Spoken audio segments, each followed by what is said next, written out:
Ladies, ito yung mga bagay na hindi mo dapat i-tolerate or ginagawa para sa isang lalaki. Hello guys! So, ang topic natin for today, mga bagay na huwag mong gawin para sa lalaki. So, kung nakaka-relate ka, panoorin mo ito.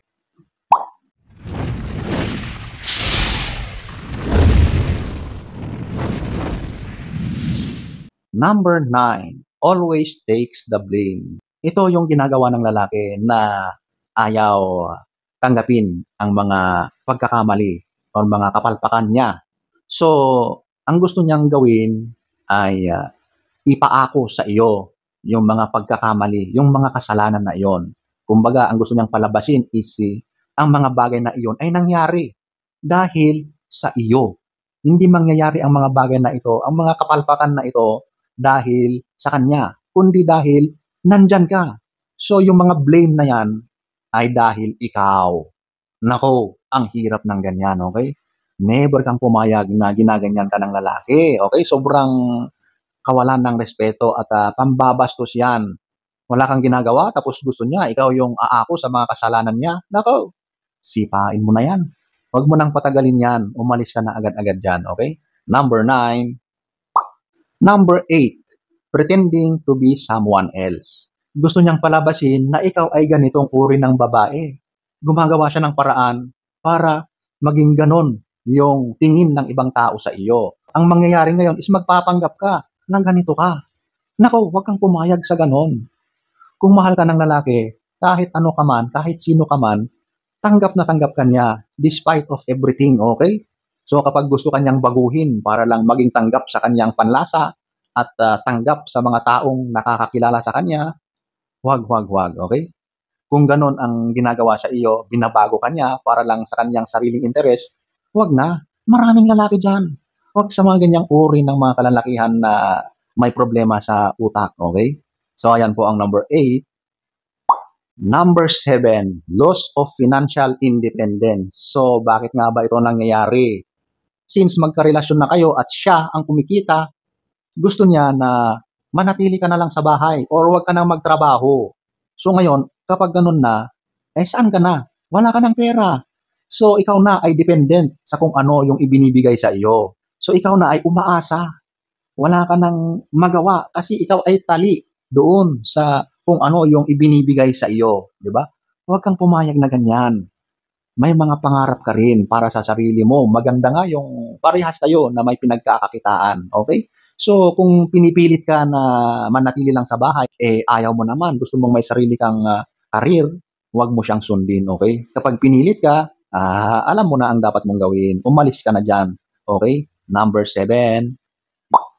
Number 6, accept infidelity. Naku, mahirap yan. Yung gumagawa siya ng kalokohan, nambababae siya.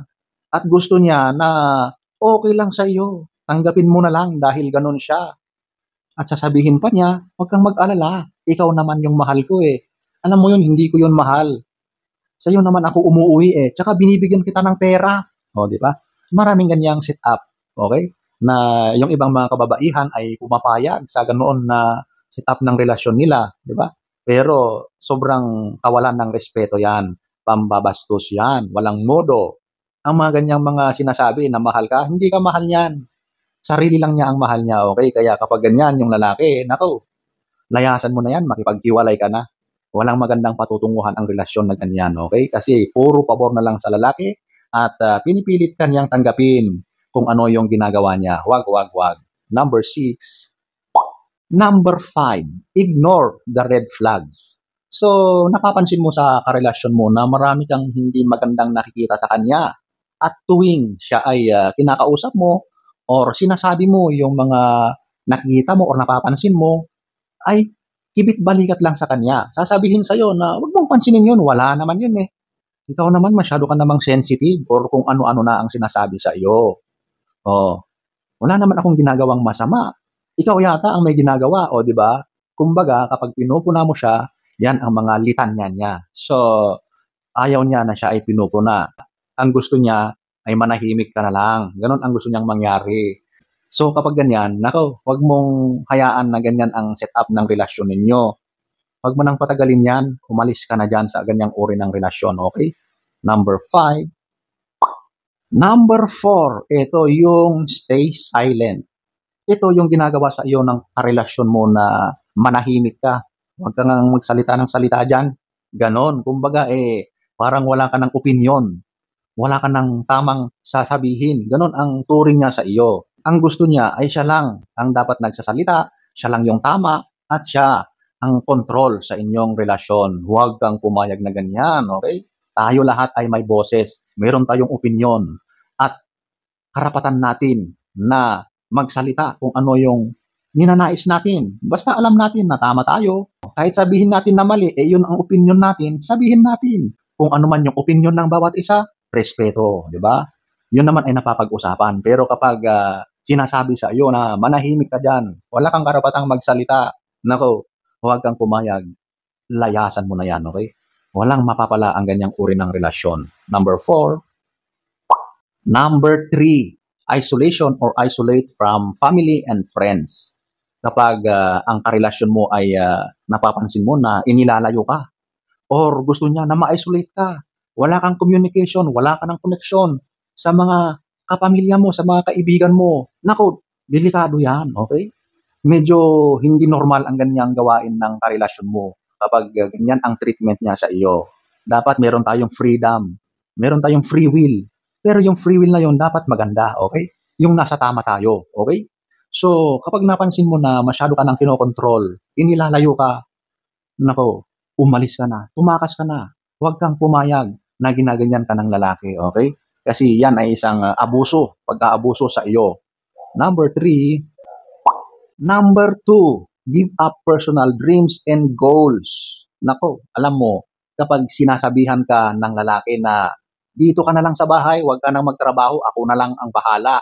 Kung sinabi ng lalaki sa iyo yan at okay lang sa iyo at may mga dahilan para ganon ang iyong setup, okay lang yon. Pero kung ayaw mo at pinipilit ka na maging taong bahay, meron kang pangarap, marami kang gustong gawin, huwag na huwag kang papayag.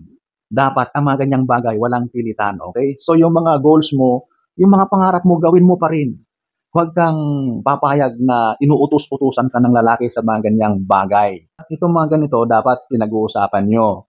Walang pilitan, hindi ka dapat kinokontrol ng lalaki na yan at hindi ka dapat dinidiktahan sa mga gusto mo sa buhay, okay?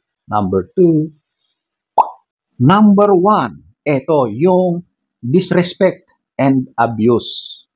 Ladies, kapag yung lalaki, yung karelasyon mo ay abusado, alam mo na ang ginagawa ng isang abusadong lalaki. Pisikalan yan, emotional. Sinasaktan ka sa mga ganyang mga pagkakataon. At kung siya rin ay walang respeto sa iyo, huwag mo nang patagalin yan, umalis ka na or layasan mo na ang lalaki na yan. Huwag mong itolerate ang mga ganyang ginagawa sa iyo. Kawalan ng respeto yung pag-aabuso sa iyo, okay? Number 1. So, ito yung ilan sa mga hindi mo dapat ginagawa para sa isang lalaki. Huwag mong itolerate, okay? So, sana ay nagustuhan nyo ang ating topic for today. Next story time. Don't forget to subscribe.